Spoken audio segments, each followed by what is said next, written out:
Okay, we'll get started now. Sorry for a slight delay. I was stuck on a student appeals for it, but we're really very, very pleased and very honored to have Bijoy Jain visit us. This is now, I think, the third time you've been at the university. A few months ago, with the announcement of the design for the MPavilion, and then more recently, a couple of nights ago, for a conversation talking about pavilions and their role in the development of architecture. And Bijoy has generously agreed to come and spend a bit of time with us. And this is really, from our point of view, is really about you, I mean, in terms of the students, about being able to ask questions, to have a conversation with Bijoy, but as well, perhaps for us to have a bit of a dialogue about issues that are slightly different than just the MPavilion and the commission for the MPavilion. And so, you know, we really would like you to participate in this. We are recording it, but the recording is really directly from the microphones that Bijoy and I are wearing. So if you have a question, try to be loud, but I'll probably repeat it just so that it gets recorded with the taping as well. So please join in that, okay? So just to begin, I thought maybe because we're here at a School of Architecture, that maybe we could start by talking a little bit about architectural education and aspects of that. And to lead into that, my understanding from what I've read is that you came from a family of doctors. That's right. But you chose not to be a doctor. And so I guess the question is, why not a doctor? But then more importantly, why architecture? And what is a little bit of your road in terms of studying architecture and where you've ended up as an architect? So, to start with, my entire family, that is, everyone, were doctors. And just the man hours that they would keep was that I said, maybe this is not something that is going to be suitable for me. Little did I know what I was getting myself into. That being said, actually, that what I've come to observe, and this is something, of course, that's unfolded over a period of time, was that at a fairly young age, I mean, when I was already 12 or 11, at that time, we used to, architectural drawings were made on a gateway, like a tracing, there was a tracing paper that had a certain thickness. And I remember I wanted to do some layout. I don't know why or what prompted me to do that. And I went about trying to search for this paper that I'd seen. And then I did a drawing, and there was a friend of my father who was there and who had come maybe a month later and saw this drawing and just made this sort of random comment that, I think he should be an architect. And that was said and left behind. And then subsequent, I mean, I was also a professional swimmer. I swam for the country. And so at one point I was considering doing marine biology as my, I wouldn't say my first choice. It was, because I don't want to be an engineer. I didn't want to be a doctor. And at that point in the 70s in India, if you were a guy, that's what you did. That's everybody was studying. All my friends and my colleagues were all starting to be either a doctor or an engineer, and somehow I didn't fit in that role. And so when the time came to make that decision, I think it just naturally fell in. I mean, it's just something that folded in quite naturally. And I remember so I just finished swimming. This was 1982, and I just swam across the English Channel. So I was a month and a half late joining the semester, or about a month late. And thankfully, the university, enabled that to happen. Of course, which meant also that I had to catch up with the work that was, for that 30 days that I was not there. But it was. So my second day at architecture school, we were to make this small playground. There was, I still remember it so vividly. It was a square. I don't remember the dimensions. And that was the first time I spent the entire day and night and I saw the sunrise, right? Because I did an all-nighter, right? But I didn't do it because, oh, I got to do an all-nighter. I was just so excited. And what I did actually construct was a playground, which was a step well, a traditional water tank, which was very close to where we lived. There was a small, very intimate step well that we used to actually go play, cops and robbers when you're young. And all I did was sort of reconstruct that because it was my playground, so. And soon after that, it was something that I had experienced, that I'd never experienced, this whole education of architecture, because it's all in the idea of story. I had a very wonderful professor who would basically narrate stories. We weren't reading books, that you didn't have to sort of sit down and literally learn all the things in the book, and you were. So for me, it was a whole new experience. But it was a very natural transition. I thoroughly enjoyed the whole experience of school, and I think the rest is all just after. Yeah. Now that being said, it's not that I don't question every day that just because of the rigor of what is involved in being an architect, that and in a sense I have to commit to this every day when I wake up. That it's a commitment that you make every day. It's not that you made the commitment once and it's done, because there are so many things that one encounters, and sometimes you just sort of go and say, and that, do I really want to do this? This is just, it's kind of unending. There's always something or the other. I don't want to call it obstacles, but so I guess the marathon swimming has really in some way allowed me the tenacity to stick in and sort of be committed to my thoughts, that I would like to communicate or express. And so that's really, sort of very brief, that's how I came into, So when you were growing up and you were with this big family of doctors, did you know any architects? Did you have any relatives who were architects? Because I asked this question because for me, when I decided to study architecture, it was at a young age. But the first architect I ever met was my first teacher. And so I had no background with architecture. But I assume you grew up in Mumbai? Yes. Were you in a context of big buildings happening or big constructions and stuff? Quite a young city then. We were still, I would say, 5 million, and in the last 40 years, at that point, relatively small, but in a span of 30 odd years, it's now 20 odd million. So that's the exponential development and growth that's occurred, which was never in our bandwidth of thought. But to be more specific, and I was talking about this yesterday because I was asked a similar question. What happened was that from the age of 3, India had just we had just gained independence. My parents were doctors, because that's being a professional, be it a lawyer or a doctor or an architect or or an engineer or in accounts, chartered accountancy. These were relatively, not that they did not exist, but it had kind of opened up, and so I don't know exactly why they were motivated, my parents, but from the age of 3, I remember we traveled once a year for 3 months or 2.5 months in the car, and we would do the eastern part of India, the western part of India, the southern part of India, and the northern part, and it was literally, and by the time I was 12, we had already crossed this thing twice,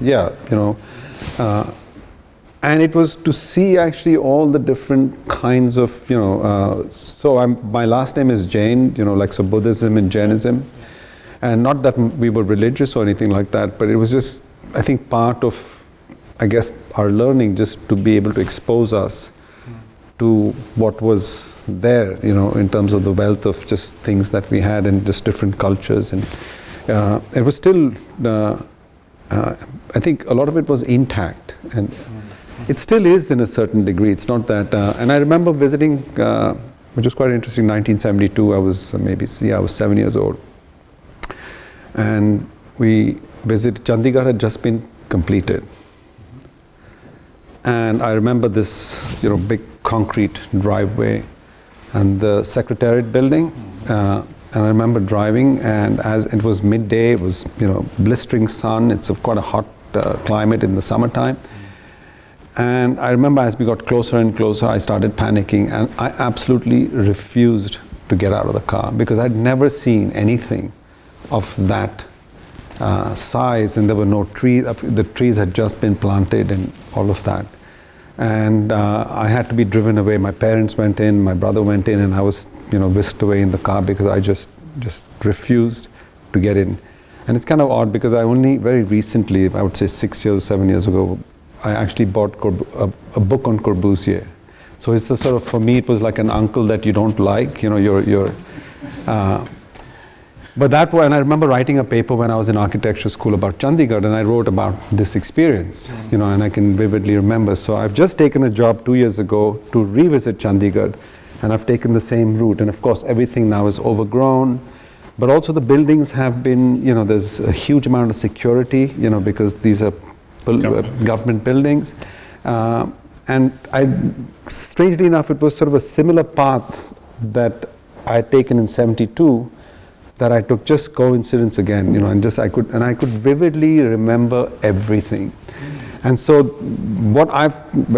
to answer the question, so it wasn't so much about knowing an architect or coming in contact. Yeah, my father had friends who were architects, but what I think what I have a sense for is like I can vividly remember, places I have been to at the age of 4. The steps, Ajanta Ellora, which is this incredible rock cut temple, which has been carved, subtracted, and it mimics Mount Everest basically. And there's a monastery built around it. It's all just one material, over 500 years, carved by chisel and hammer, I'm guessing. But I can vividly remember. So actually, when I go back, one of my thoughts is to go and visit the place again, because I have a sort of a sense about exactly the step that I sat on. So what I'm saying is that is, I think there was like an intuitive nudge, that just sort of took me into this, is the best way I can describe it. And after you had your degree from there, then you went and did a master's? No, I did 2 years, in Mumbai, and then there was a unfortunate where there was my family, all my family passed away at that time, and I really enjoyed architecture, but suddenly I found myself in a kind of a situation that I was completely spatially unaware of in terms of just that experience.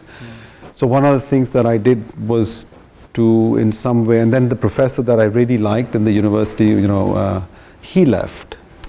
He left because there was the 5th year class, and he did not allow anyone to go through. He had failed everybody. Right. So he was but absolutely a phenomenal teacher. At that time, in those days, he was already doing work which was not that outside what Eisenman, the New York Five, Eisenman, Graves, and Haydock, and all these guys, and he was already building those kinds of structures and back here, and very astute. Didn't then practice that much. So when he left, I left. Because for me, that was what I knew of architecture school. Was this one teacher? It was more like I don't want to use the word guru, but yeah, someone that I had great respect for, and someone who had sort of opened doors for, within one's own imagination, that it was difficult to fill that space up. So I took the time off, and then I went to the US. And I did my undergraduate and graduate school there. Okay. And this was at Washington University in St. Louis. Yes. Okay.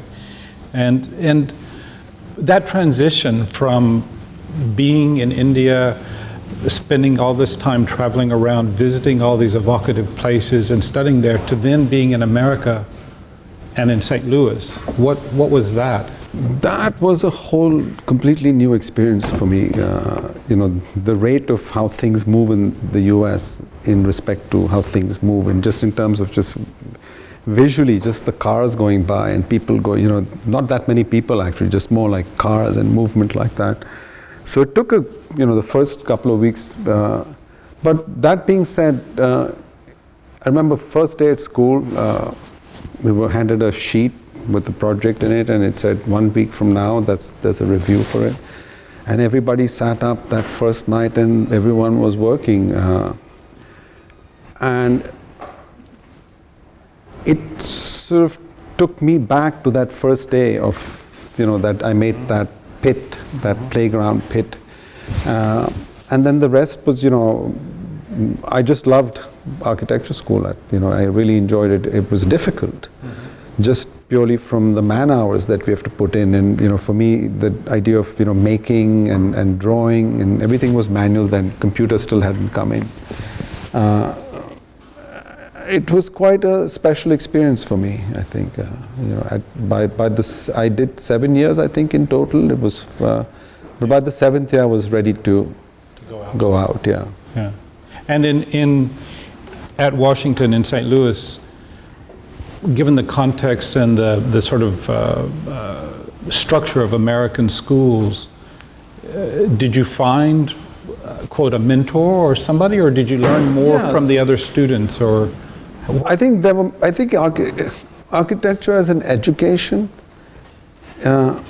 is one of those sort of class, the same thing I would say with music, would be similar, that it is a it's a master-student, I think, relationship. They still have that in Japan. I know that they have these laboratories. And when you take your sensei, when you take your master's program, you decide who you're going to be with, and you're there for 2 years. And if you, for some reason, it doesn't work out for you, or you don't like your teacher, you can't, if you ask to be, moved to another one, you're basically out. That whole idea of, just the discipline of. So yes, I did have mentors in architecture school. There were a few of them, 2 or 3 of them. Another thing that what was interesting was, I remember it was called the Lohmeyer Sculpture Park, which was in St. Louis. And I think it was the 2nd or 3rd day, and we were taken there for a drawing class and discovered Michael Heiser, Donald Judd, Richard Serra, and it's kind of land art, which, and I was just completely blown away by, absolutely just. And in that sense, not that dissimilar in the sort of content, in the sort of rigor that what I'm talking about back at home, be these sort of, for me, it's the same sensibility. And so that was quite nice as that connection. And then that's what made me more and more curious. It was actually looking at all that work, for me, that actually inspired me to do the things that we were doing architecturally. But yeah, these were the sort of confluence of, how there were similarities, but completely in a different expression. And did the American context in terms of the way the cities are, the kind of buildings, the way people use the buildings, was that a confrontation to you, or did you find it sympathetic, or just different? I think, one, curious. I had positioned myself with an intention to, in some way, imbibe a culture that I had an experience of at the age of 13, because I was sent to the US by myself to be on a swim team and be in a school at that time for 9 months, and it kind of trained me for this next time that I spent.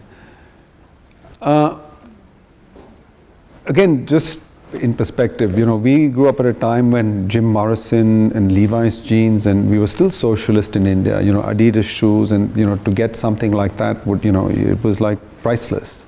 You kind of hung on like what you would have imagined in Soviet Russia, where those were sort of, and, comic books and music, but at the same time being exposed to everything that was local and Indian and in that sense. So there was a curiosity about the US. And in the early 80s, it was, I think, a lot different from the way it is now. I mean, I have a slightly different relationship with it. But as the years went by, something about, most often you get a green card, you get a work permit, you get a green card if you're from overseas, and then you stay there, you work, and before you know it, you settle down and you've spent 15 years. And this was something for me that what I experienced in architecture school, in both the architecture schools, and then in the workplace, I worked in the model shop at Richard Myers for 3 years, 3.5 years. Very rigorous. It's like sort of hardcore carpentry, not just making a. But what I want to share is something within me, when I think about architecture, it's something that's more internal. There's a sort of, and I remember saying to myself, I don't want to think about architecture. It's sort of something which is more visceral. And a couple of visits that I made back to India in the interim during the breaks, and I would go and see things, and just the sense of the light, the atmospheric air, just the language, the culture. So that I was never fully able to resolve that part of America within me. So nothing to do with, and of course you're young, at that point in time. But yeah, that was really for me the big challenge. I was not fully able to sort of completely embrace it. Culturally, it was just very different for me. And that's what I soon came to realize as the years passed. And then of course it was a good 10 years before then I moved to England for 3 years, and I had a small practice in London, and working in Brighton and Eastbourne, and fitting out, refurbishing, like loft apartments, which were still relatively new in the UK in the early 90s.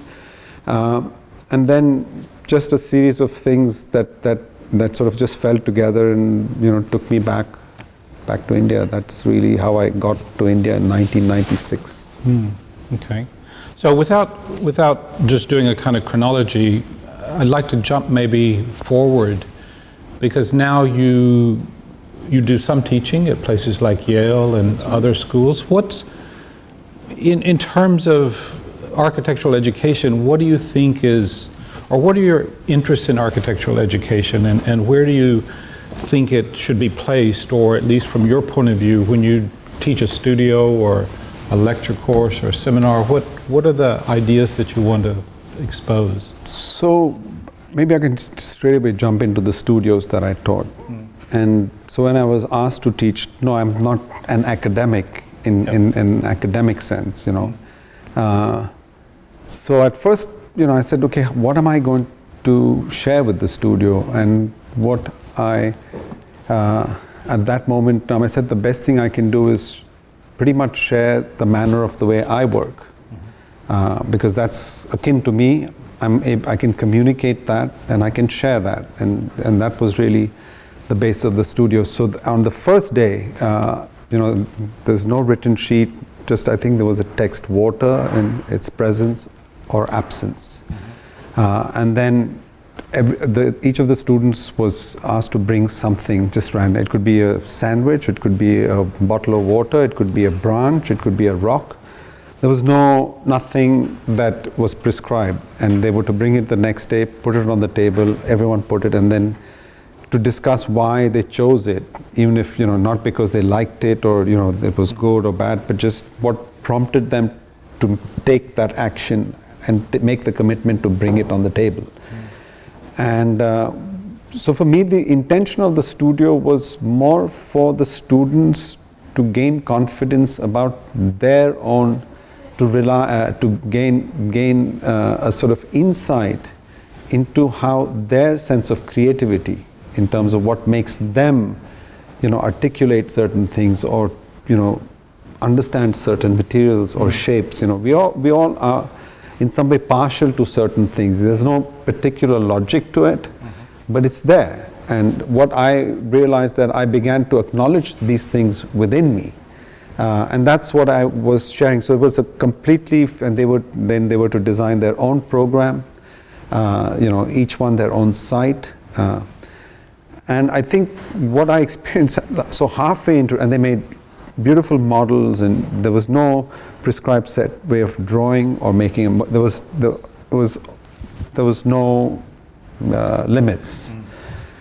And halfway into the semester, when I introduced the architecture, so so for the first half there was no program, and then I introduced the program based on each one's project, and they had to then some architectural resolution because you're in architecture school. So it's not that, you're just drawing and, all of that. And it was quite interesting. At that moment, the freedom they had became actually something that they were unable to deal with. And they found themselves, and I remember for 2 weeks, and it happened in all the 3 studios.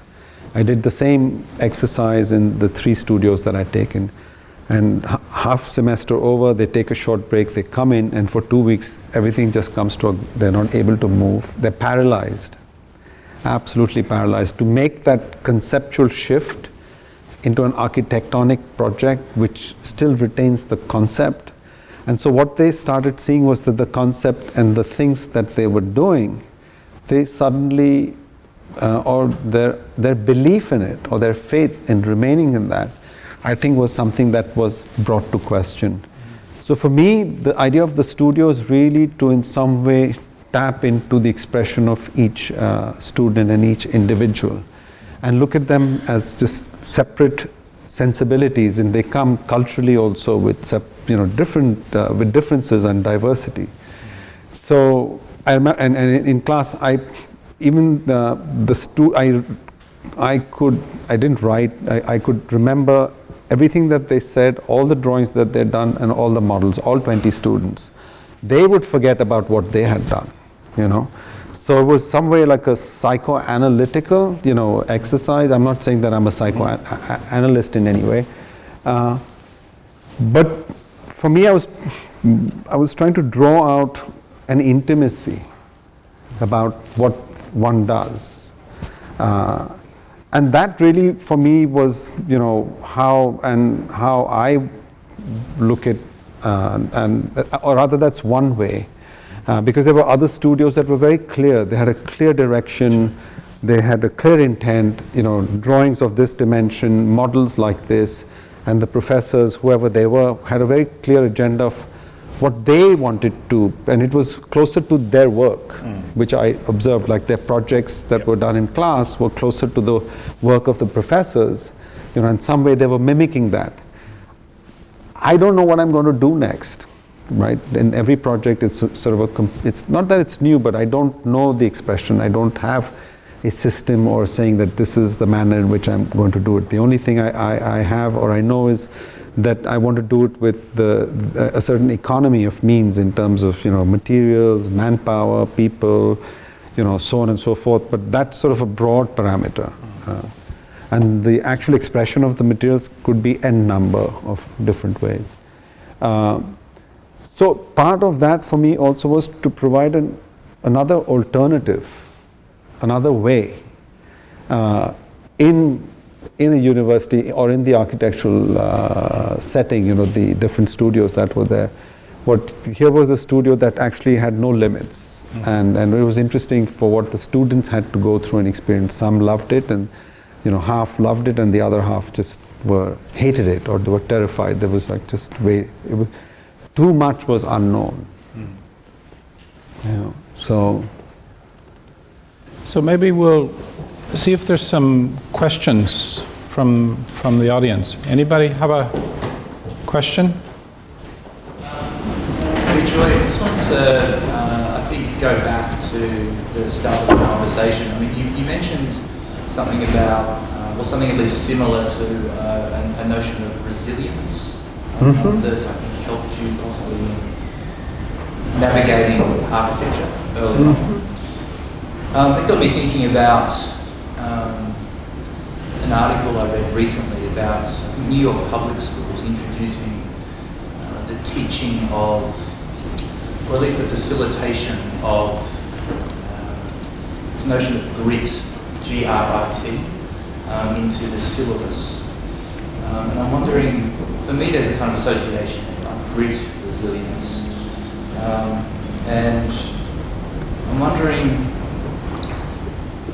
how you see that in terms of kind of necessity in architecture school, particularly framed around your discussion of the Japanese laboratory system, for instance, whereby if you choose a master and it doesn't end up the way you want it, and there's no ejector, right? So you have to, there's a method of working through, of resilience, of grit that seems to be required. And I'm wondering if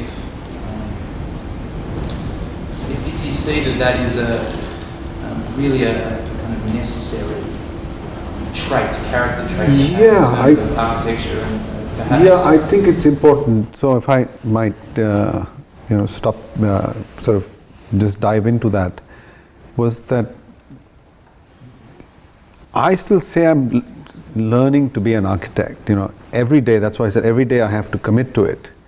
And it's not that you come out with a degree of, from architecture school, sure, you're qualified as an architect, but what does it really mean to be an architect? And so what I would like to share with you is this idea of being able, even if you don't like something and it doesn't work to the way that you want it to work, it's a kind of mode of practice, because that same experience you're going to experience when you actually begin a practice. There are going to be situations and conditions that might not be favorable to your thought process or your clients in the way that they think and the way that you think, or for that matter, the builders. I mean, there are n number of different, and so the idea of tenacity is to sort of just stay in there and then, just by the sheer discipline of doing it, slowly find a way to open it up. But if you don't do that practice, you are going to be confronted with that, whatever you do once you come into the rigors of professional life or in professional, world of architecture, that there are going to be these situations. And so it's a training in some ways, to develop a discipline also sometimes that not everything needs to go your way. And how you can then make the most of it, how you can take that. And so it's just like, I think, let's say, an athlete, or for that matter, let's take Michael Phelps, since I'm a swimmer, and there's, he basically would practice day in and day out the start and the turns, because that's where he gets the advantage. That's what he did. The space in between, there were many like him. And so it was just this rigorous practice of doing that again and again and again. And that's really the hard part, going into the turn without taking a breath, coming out of the turn without taking a breath. And it's a practice, You might not like it when you begin, but there comes a moment when it starts opening up. So the idea of resilience or tolerance, I think, is a discipline that is required, that is very much part of what we do. And being patient, I think, and that being said, it doesn't mean that I'm patient or impatient, but I think you have to exercise or be cognitive in your thought about, it's about opening up, it's about finding that gap, it's about, the space in between, and that comes through this kind of practice. Just to carry that a little bit further, because when you were speaking about that, on the one hand, there is this sort of confrontation with the same, doing it again, having to deal with it again. And in architectural practice, this question of believing or working to that there are certain essential qualities or opportunities in architecture that one confronts constantly. But at the same time, we also have a huge demand or aspiration to do something new, to do something that hasn't happened before, to challenge the given. Where does the discipline and the rigor sit with exploration and experimentation?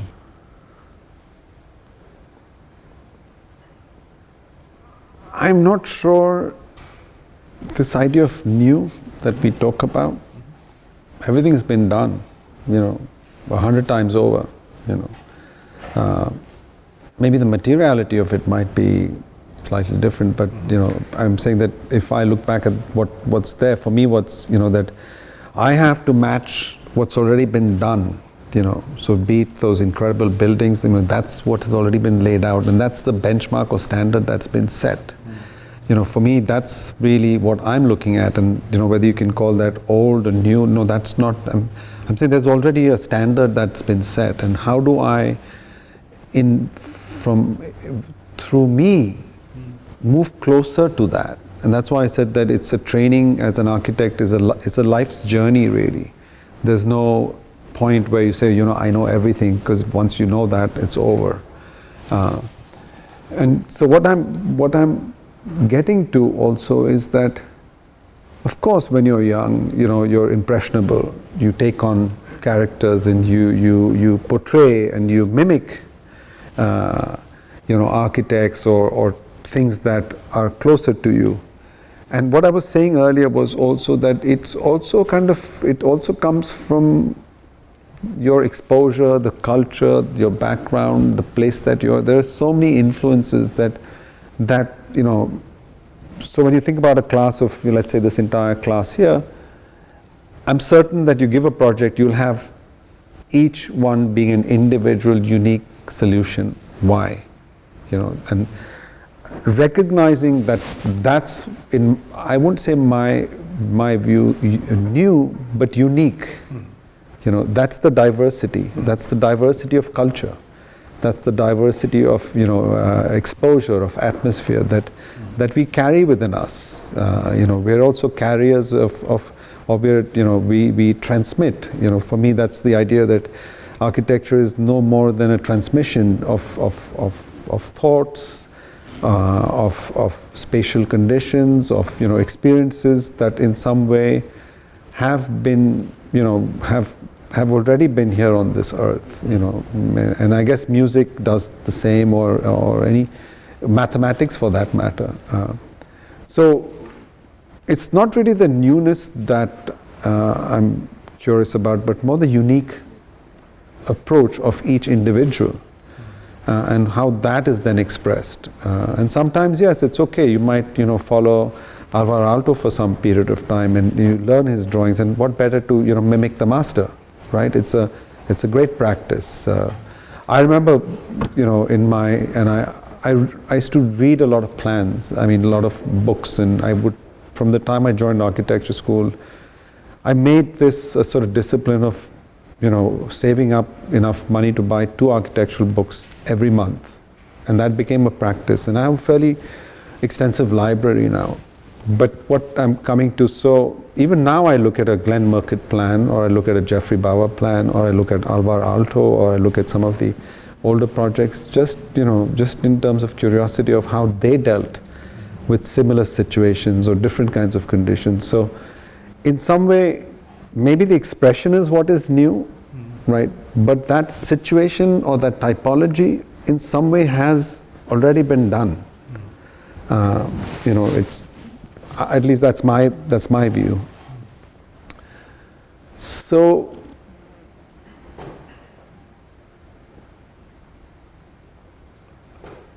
the reason I insist upon the idea of the individual and the expression of the individual is because you're closest to that, the proximity you have to your own self, and if you develop a method or a practice to find a way to express that, and at some point it does open up, So initially I did a lot of buildings that were, coming back to Glenn Murcutt and Jeffrey Bauer, and I always was very curious that, just the sheer discipline and principle, there's no way I can make the kind of drawings, and he sits by himself and makes, I can't do that. Even if I wanted to do that, I can't do that. And as opposed to Jeffrey Bauer, who did not know how to draw, right? But he knew how to, make some very beautiful architecture. And somewhere I used to ask myself this question, that what if the two had to be sort of brought together? What would you get? And this was something that I was very curious about for a long time. So I'm just saying that's, the idea of, learning, of mimicking. I think mimicking is very important, but also knowing that, it's what you also have to bring to it that makes it special. What we're calling new, that sets it apart. I think that's what we all have creatively. We all have that potential. Now how many of us exercise that? That's another question.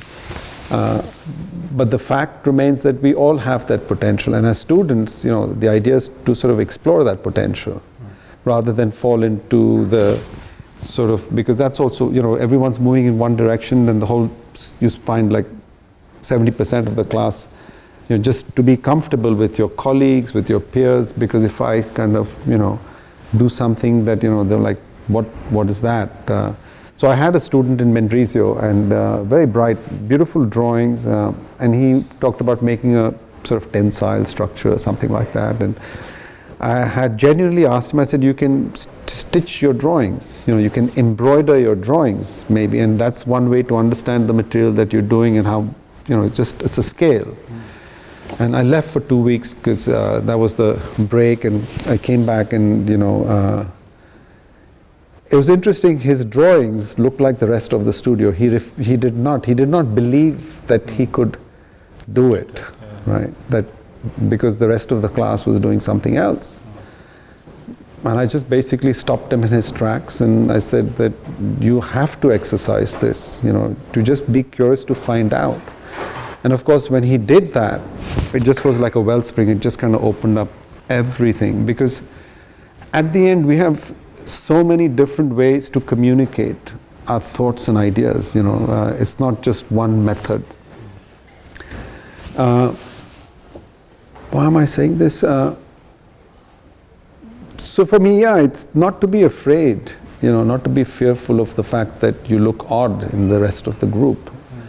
I think it's okay to be that way, and to stand by, of course, without being stubborn, because you can get students that become extremely stubborn about how good or how wonderful their project is, which is not that it is not, but it, that's. So I guess, as a student, I think, and the reason I'm saying like the practice of architecture, if you, at least that's how I know it. I still, as far as I'm concerned, I still run my practice like I'm in a studio in school. For me, that has not changed. The same practice, and that's what I think for me is important. That's the way I like the idea of, and this is something again I did sort of intuitively because I enjoyed the studio, and I enjoyed what the studio had to offer.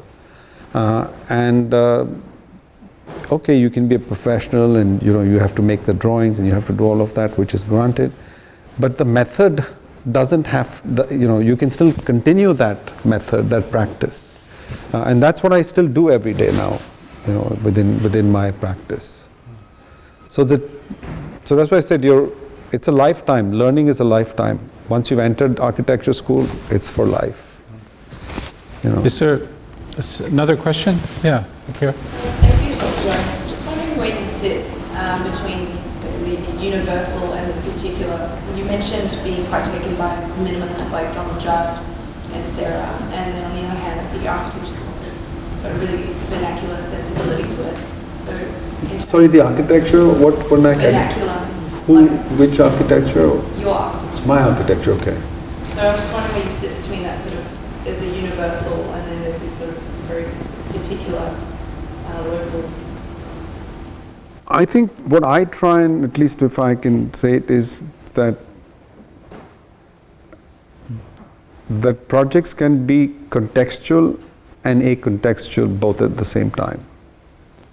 So, and when you say that, when I say that, it automatically then lends itself to being universal, but also specific. Now that being said, if you look at a Michael Heiser or a Donald Judd, they are solutions that can easily be positioned in a way that allows them to be universal and specific. The endeavor of the work that I'm interested in is not that dissimilar from it. I think what we get caught in is the physical materiality or the image of it. And for me, it's the constant search is more the residue or the space that is held inside these projects, inside the architecture. For me, that is what I'm interested in, the idea of the five senses, the idea of scent, sound, touch, all of that, which is, if I think of Richard Serra, it's not, those are the kind of works that they're curious about too. Now, I'm not making a comparison of mine to them, but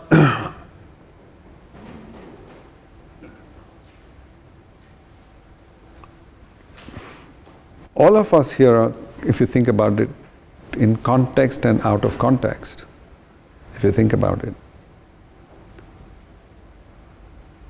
right? We are universal, right?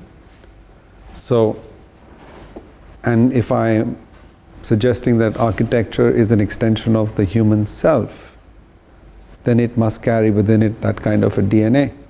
So, do you understand what I'm saying? That you come from another place, but you're in context. You're not out of context, and you adjust yourself into the context, and yet can be out of acontextual. That means free of sight.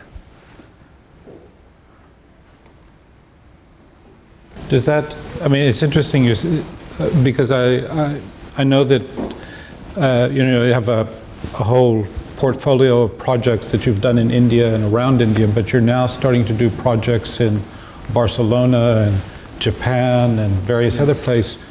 Do you feel any tension, or do you feel them as new opportunities that broaden what you are already doing? For me, it's the latter, the new opportunities that broaden, or that I'm curious about. Because when I used to lecture in Europe, I was always asked the question that it's all wonderful that you can do this back at your house and back at home, and you have the manpower, and I would, how would you do it here? And it was a question that has stayed within me. And I said, honestly speaking, I don't know. I don't have an answer for it. But I do know that the way that it is done is not necessarily the way that I would do it. Because what I'm observing is something else. And so to be specific, we're doing 3 projects, one in Japan, one in Nice in the south of France, and one in Zurich. And so that, for example, the client in Zurich, there's like a list of Swiss architects that you can hire, and like, why would you come all the way to Mumbai and commission someone from Mumbai? And not in any way discriminating my abilities but I realized that what I was experiencing, so when I traveled to France or when I'm in Italy, I mean, most of the landscape is of another time. Structures that are being continuously restored. So there is a whole tradition of building that still exists. What I discovered, so what I was doing back at home with what I'm calling artisans or master builders, right? What I discovered, anyone who's passionate about what they do and what they're interested in, sure, there's an economy to it or there's a price to it, but depending on the nature of the work, adjustments can be made because their intention is to make that work, not just the economy of it. And so what I found myself is, a group, so you meet one guy, the one guy suggests a second and then a second and a third, and before you know, you can have like an ensemble of different players with different thoughts and, good at what they do. So for me, I'm curious because unlike what I was doing back, because we were all learning, these guys are like, I know a line master who was there for the lecture when I gave it here at the university. He pretty much carries within him the entire knowledge of how to build Rome. So if he had the manpower, the materials exist, he could basically build Rome again in the same rigor, in the same exact, and not, and I keep saying that you can do that. So for example, we're doing a conversion of a 16th century convent in the south of France. And it was through a process of, passing it through the engineers, them reverse engineering them, let's say in concrete and machinery, all the different ways that you could do it. And we finally, and then the manpower, right?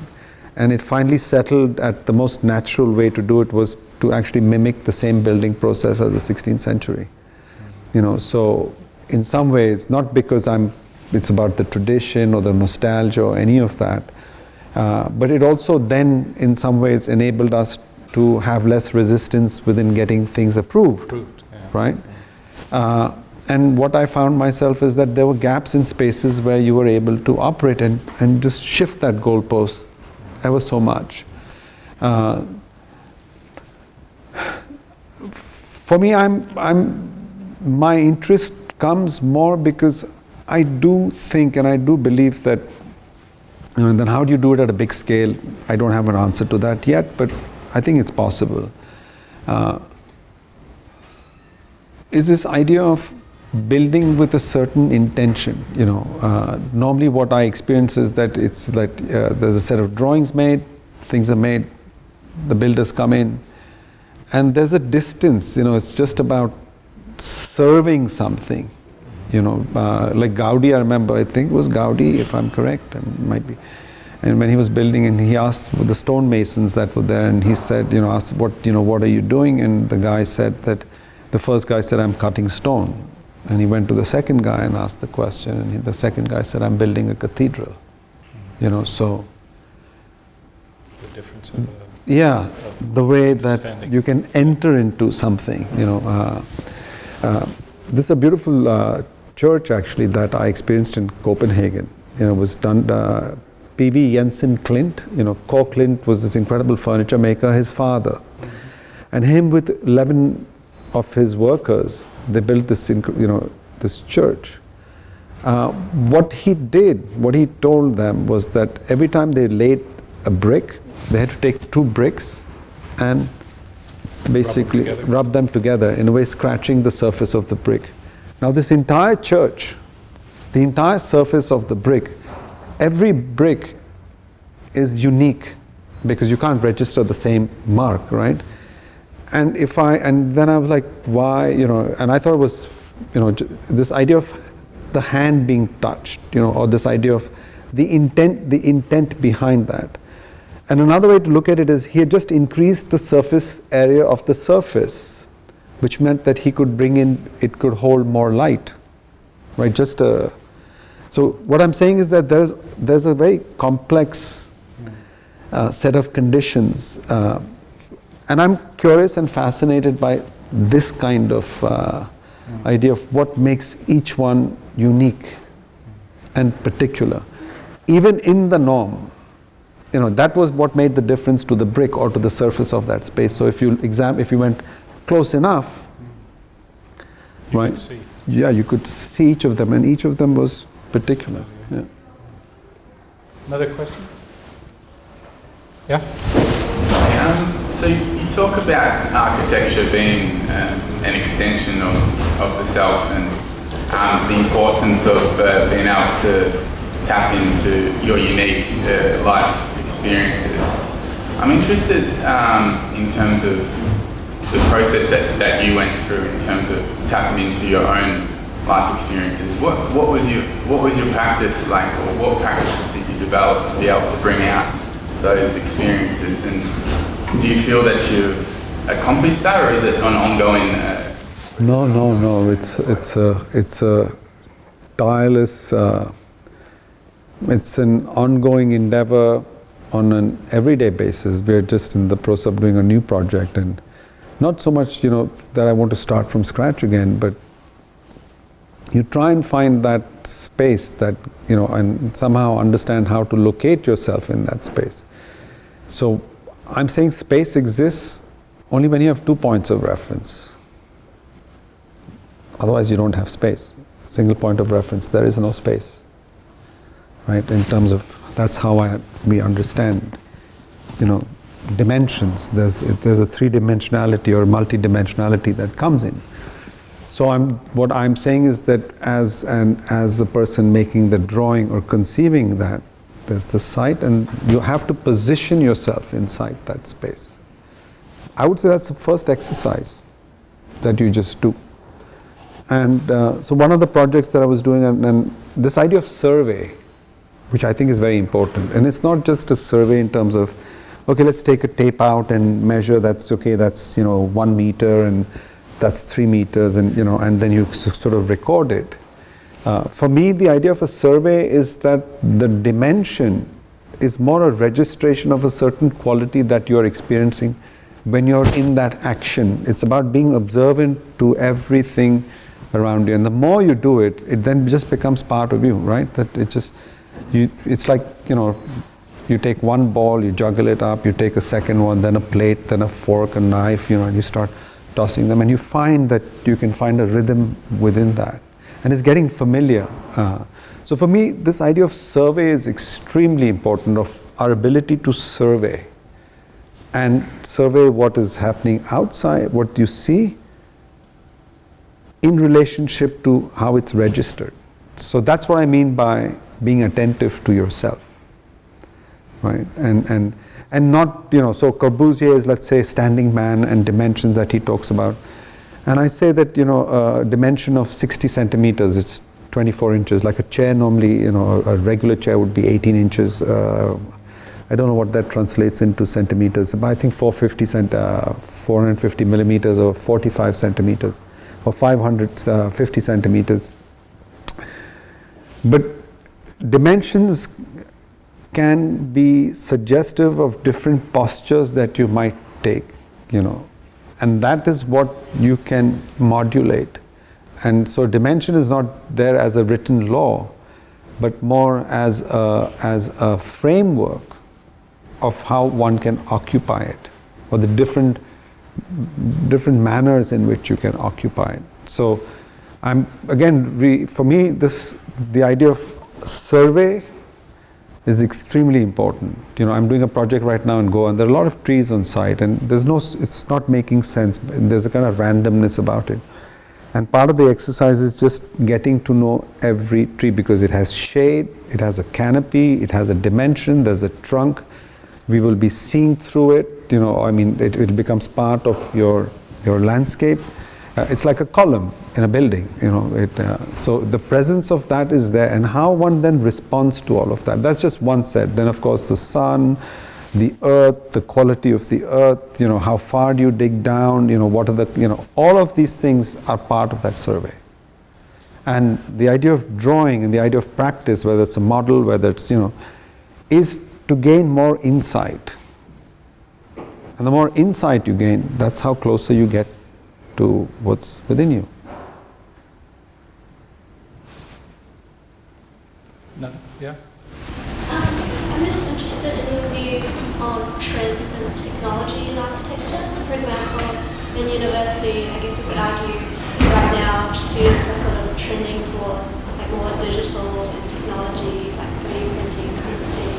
But I know your work is very much steeped in like local traditions and culture. And what are your views on technological advancements? And do you believe these new technologies can still create these emotive responses that's evident in your own work? Or is it, the master builder and the hand has to really have a touch? So to firstly answer your question, I'm saying yes, absolutely. These methods that are being taught in university today, be it the digital, all of that is, of course you can. I don't think that, but I believe that that's just one way. I'm not saying that it's the only way.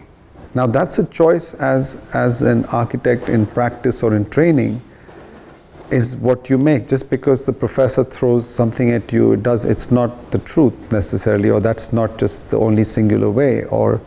But I think part of being a student is also requires your own curiosity, if you like, to explore, because what you might discover is that the things that I want to express, I'm unable to express in this medium.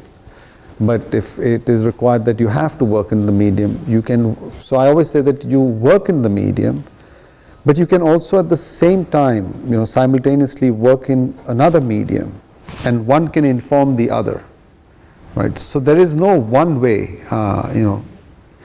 Yes, there's a reason why we are in this, because of industry, economy, the politics of economy, the politics of building. There's a very complex network of things that are dictating how we are taught and how the systems that we have right now in school. But that doesn't take away, the other methods that are still there. Just your ability to sketch or draw, is something that I think is important. maybe we can talk a bit. I remember like drawing by hand, and when you took a pencil or a pen, I just remember drawing those lines where if you wanted to show the thickness of a line, and I call it notation drawing. It's like, like sheet music. Like, I don't know how to read sheet music, but when a musician who knows how to read sheet, they're basically looking at all these beautiful symbols, but they're actually sensing sound. They're able to understand the spatial qualities of that notation diagram, which is on that sheet. Exactly the same thing with what we do. For me, I don't know what medium the moment you draw a line, for me it's not a line. It's something that is a notation of a spatial condition that you want to communicate. So it's not flat, it's not two-dimensional.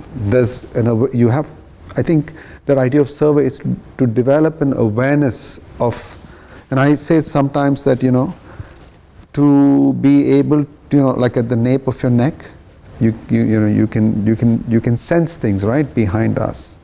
And you can, and our view also, it's not just like that. We can have a sort of much broader view. So it's about sort of having a view this way, then this way, and then diagonally, and then what you have is a sort of rotating universe, right? If that's the kind of ability to survey.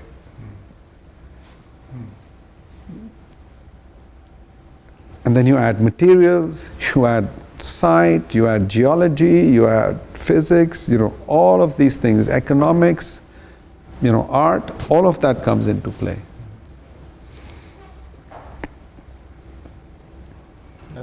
Yeah. You spoke about how your design process is very... Sorry, can you speak up a little bit? You spoke about how your design process is very intuitive and it comes from within yourself. And I was wondering, how do you communicate those ideas to a client? Like, is there a method that you have that's is it through just conversation, or is it through drawings and modeling, or anything like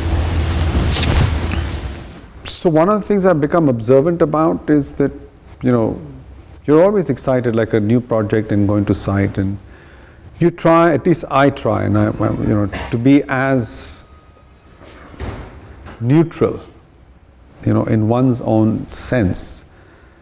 But there's already like, and the person might have it's on the river, there are lots of trees, and so you kind of make up a visual field which, from what has been said. Of course, when you go there, it's a completely set of different conditions. The river you saw was a little review, like a stream, just like a monsoon stream. Or the trees that we're talking about were more like bushes. And all I'm trying to say is that process is already ongoing within yourself. There's a continuum of something moving within yourself. What I like to observe is the point of contact of what is before arriving at the site, then arriving at the site. There's a shift that takes place within you. This, and whether you like it or not, you're already responding and reacting. Now, the idea may be not to commit to a form but it's more to commit to some kind of sense. So Palmyra House, for example, just maybe because a lot of you would know it, I remember walking on site, and for no particular reason, I just saw them as, I kept saying that this is the kind of way that I want to address looking out. There was this sort of the two tall, like this is what I made. Or for that matter with another project where I made it more like that. It was the gesture. Why did I do that? No. What I did do was learn to work to trusting that gesture. And so the work really is in developing a practice to unravel what is a seed within you. And hence that's why we all get different projects, right? And then finding a way to be able to draw it out, I think becomes extremely, in my view, extremely important. And so that, so storytelling, in my view, is universal, right? Because it at least leaves things a little open. In terms of at least before you've made a first mark or a gesture, or I think a gesture is made, just the thought is a gesture.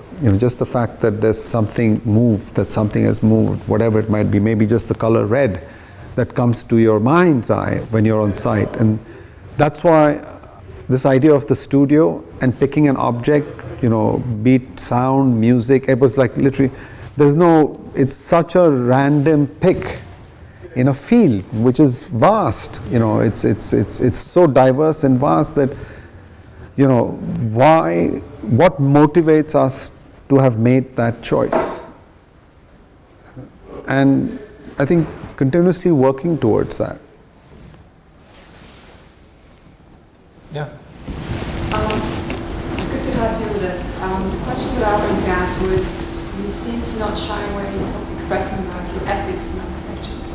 And you have, on a number of occasions, mentioned about which you value most in your architecture language, and that is empathy and intimacy. Now, they're very abstract terms. How do you, how does it materialize in architecture language?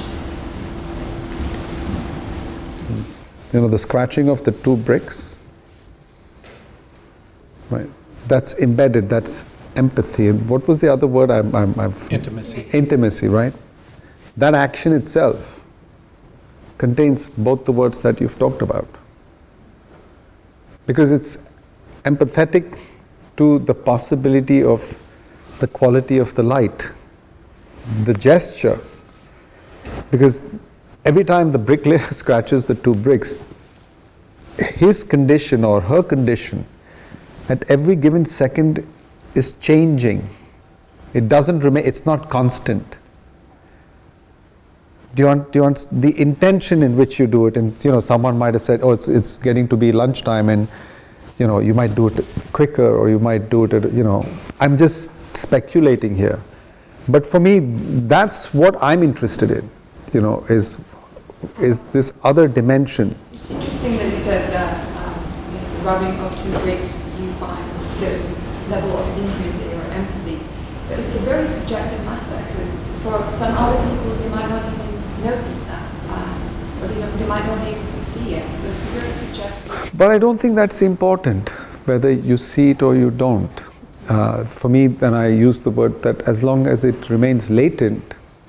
So let me use another example. Your neighborhood, you walk down that neighborhood for years. Same place, same road, same everything. But on one particular day, you observe a red door of a certain proportion, a dimension, the doorknob maybe. What I'm drawing the attention to is that there's a moment when certain things sort of instigate you to see or observe things that otherwise don't really stand out, and so like, wow, I never noticed this door. I've been going down this path, for the last couple of years, but suddenly this registration of this door or window becomes very particular. So for me, I think what's important is not so much, I think the importance is to at least embed within a structure the potential or the possibility of that. Now, you can still experience it, right? But you might not have the analytical ability to break it down or what it is that you're experiencing there. But as long as you're experiencing, and sometimes you might not experience, it's not that everyone has to experience it. But I think when I say that the endeavor in the project is to try and make it as diverse and as inclusive for many possibilities of attention, if you want to call it. I don't know, have I... But it's also, I think it's interesting because I think certainly in teaching architecture, but I think in architectural practices, there's sometimes a sense that if you have an intention within the work, that it should be obvious. People need to pick it up. Do you know what I mean? That you do something and therefore people should understand what you did, when you did it, why you did it. But in fact, I think some of the greatest piece of architecture is they have to be discovered over time. They're not the obvious things. They're the secondary or tertiary, or they come a long time down the way. And so, but I think I think there is often a pressure of saying, well, if I had this idea, I want to make sure everybody sees the idea I had. And this is where I think, particularly in architectural education, there is sometimes a push that students should come up with ideas, but that also you should be able to read the idea quite obviously in the work. And I think that undermines many of the projects exactly because of its obviousness, and it's this equals that, as opposed to this may become this as well as that. Yeah, absolutely. Returning back to the P.V. Jensen Clint Church in Copenhagen, right? I'm pretty sure that anyone and everyone walking in there has a very particular special experience. Why they have that, I don't think that's important, or that they should know that every brick was correct. The fact that you embedded, within that, this potential or this possibility, and it's not about how much you know or you don't know, but the fact that it has the possibility to have that kind of an experience. Then I guess, what I'm suggesting here, it's how vast can your own generosity be?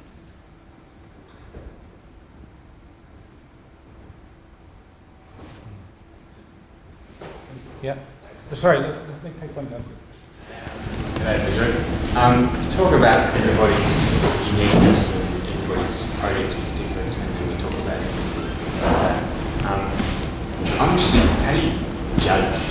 What is the quality? How do you judge the quality of the work those students work? Particularly when you think about, you often only get a face view of something. Like you have to quickly make sure people get what you're doing. How do you judge the quality of that kind of thing? Okay, so let me refer back to generosity. One, as an action. Two, that how do you evaluate as opposed to judge, what a work is and the quality of the work. And so oftentimes, there are projects which I've come to realize where they become pure experiences. And you could say that, the architecture, so to speak, is invisible. Because it's not about the form. Yes, it's about the form, but yet it's not about the form. When you design a staircase, there is no thumb rule. If you pay attention, and this is what I still continue to do, that each staircase has a certain rhythm to it. The riser and tread ratio, how inclined or how, the slope, will suggest a certain movement within the body, which evokes certain qualities of, whatever, be it fatigue, your muscles, you can prescribe that. So generosity for me is when there's attention that is given to it's all the experiences, be it walking up the staircase, the handrail, the height of the ceiling, a portal, a door, the doorknob, the weight, it's endless. Right? So you naturally, if someone has been able to be inclusive, so Alvar Aalto in his library in Finland, in Helsinki, he's got these incredible door handles, and they've got there's one which is higher up, and then there's door handles that are much lower, right? And those are for the kids, right? There's that, but it's in the entire, so it's not just one, but it's quite spectacular. Just the thought that goes into it, right? It's been considered. And there's a generosity to it. I know for a fact when Aalto was working, or I know when I work, that you have to wear that many hats and become those experiences. Because in that process, you are gaining an intimacy towards someone else. There's a generosity to recognize another viewpoint. We're not one. Even within yourself, you're not constructed as one. That takes a long time to get to that point of oneness. right? There's a multitude of, things of who you are. And so for me, it's this idea of a collective, and when we say collective collaboration, another metaphysical way, it's a collective collaboration of me wearing all these different hats. And again, I'm just going to narrate, which is my own story, and I think it's my own speculation, but I'll share it with you anyway. This is, at least it will provoke something. So I was at the Louis Kahn project in Bangladesh, the Capitol building, the Capitol complex in Dhaka, and going into that building, I remember walking on, and I was with a friend, and there was a small architectural group. It was the weekend, so it was relatively quiet in there. And I walked from the first level to the top level, and every room that one went to, right, the presence of water was, you felt it. Right? Be it the reflection that came through the opening or the humidity or the dampness. I don't know what it was, but I remember climbing up 3 floors and I'm saying, this space must have been, appears to be subterranean. At some point it was filled with water. And then I looked at the project and I'm absolutely certain that his eyes, his hands, his entire, touched every millimeter of that complex building, from the handrail to the expansion joint to the stones that were laid. I mean, there was nothing that did not pass his eye. And I'm just using eye, not just visually, just if you take the entire registration of everything. Now, if you understand the project, it's basically a building made in concrete, right? And it's got this marble grid that's been applied on it in both directions. That's been, and the building fundamentally is like solid rock, which has been carved out because there are no beams and columns. It's a subtraction that's occurred, right? It's a subtracted building. Bangladesh, so I remember we were walking and I've read the plan, I've seen the sections, I know it inside. The moment you're in there, every time you think you've figured it out, it just breaks down on you. You're not able to understand structure anymore, but you know there is structure. And I don't mean structure in trying to find a structural logic, it completely challenges your perception of what you know intellectually as opposed to what you're experiencing, in real time. They don't connect in some way. You kind of know, okay, that's there and this is there. So anyway, coming back, and maybe a good 45 minutes, an hour passes by, and I come down back and I go, there's a slot on one side, and exactly on the opposite side, this is actually the real entrance to the parliament, to that complex, which is where I think when they have special occasions, they enter from there. But anyway, there was a slot there, and then there was a slot identical. No particular reason, I stood there, and I kind of looked at it, and there was water, and then there was this landscape, which was, sort of wild, trees, and it was, not looked after, but it was natural, if to best describe it.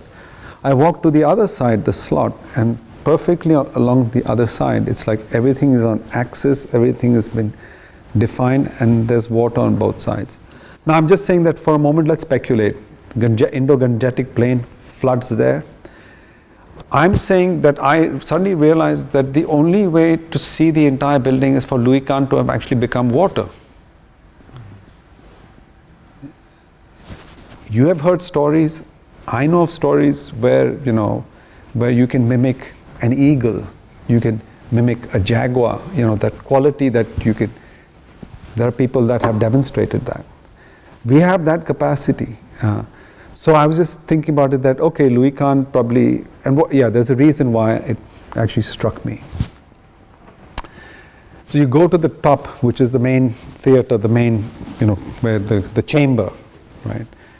And Louis Kahn did not finish that. He made 11 sketches, and one of the 11 sketches was built. But I know going in there, I said, this is not what he would have done. I'm convinced that this is not what he would have done.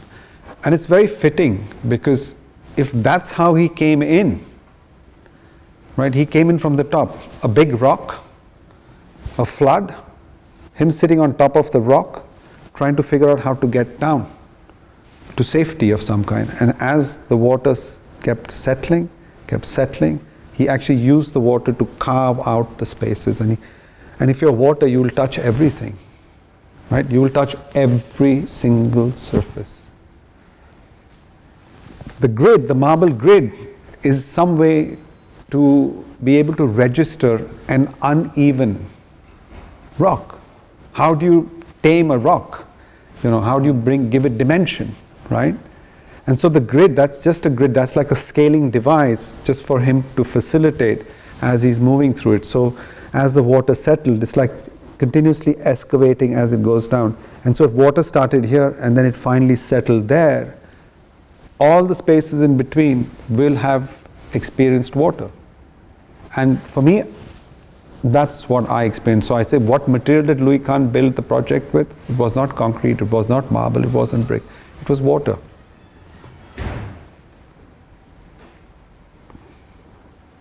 Now this is purely but I don't know otherwise which other way, because you cannot do it in an analog way.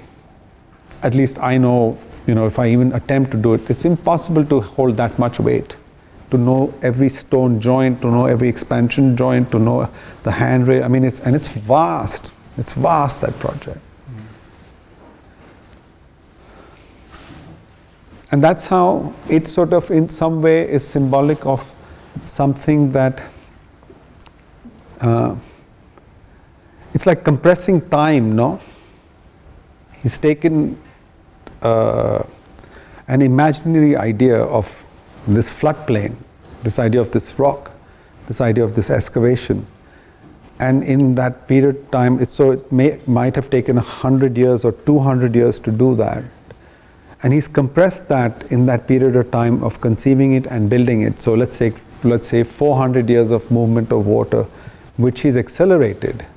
So what you're getting is a concentrated, it's a time capsule that is actually, it's 500 years worth of time working in there, which has been collapsed and compressed to get that.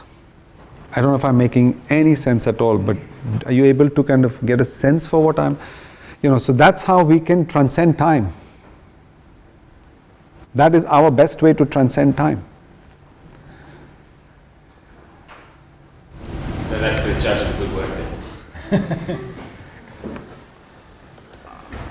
I don't want to say good or bad, but I'm saying maybe thoughtful.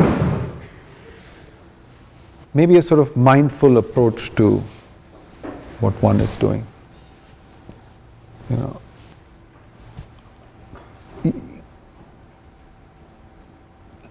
We are a profession that requires, oftentimes you have to be generous even if you're compelled not to be. And that's the hard work. That's the resilience. To remain in that practice. The consideration of the stairs, and to know all the different people that are going to traverse that stair, from a young, from someone that's small to someone that might not be able to walk as efficiently or in such an. So it's how do you accommodate this vast diversity? So I love stairs as because for me stairs can set up the rhythm of how you move through a project. It just gives you like the Herzog de Meuron project at the Tate, the new. By the time you get to the first level, you're like exhausted, right? The treads are so high, yeah. And I know for a fact, I take that back, I don't know for a fact, but I'm guessing that staircase, I'm not sure if, I probably went through it, but given just the nature of the work and everything, that it doesn't have the same quality as coming down the ramp into the main turbine hall. It's not that space. And I did not go beyond that land. I came back down the stair and I said, I don't want to see the rest of the project. That was over for me right there. Not making a judgment whether it's a good or bad project. I'm just communicating to you that just that staircase to get to that point, for me, just, by then I was too tired to go see the art. I think we should probably end it there on an incredibly generous time spent with us, and the generosity of now letting us to think of Louis Kahn as water is an incredibly generous image and a way to understand a fantastic project, clearly. But can you join with me in thanking our incredibly generous guest, Bijoy Jain?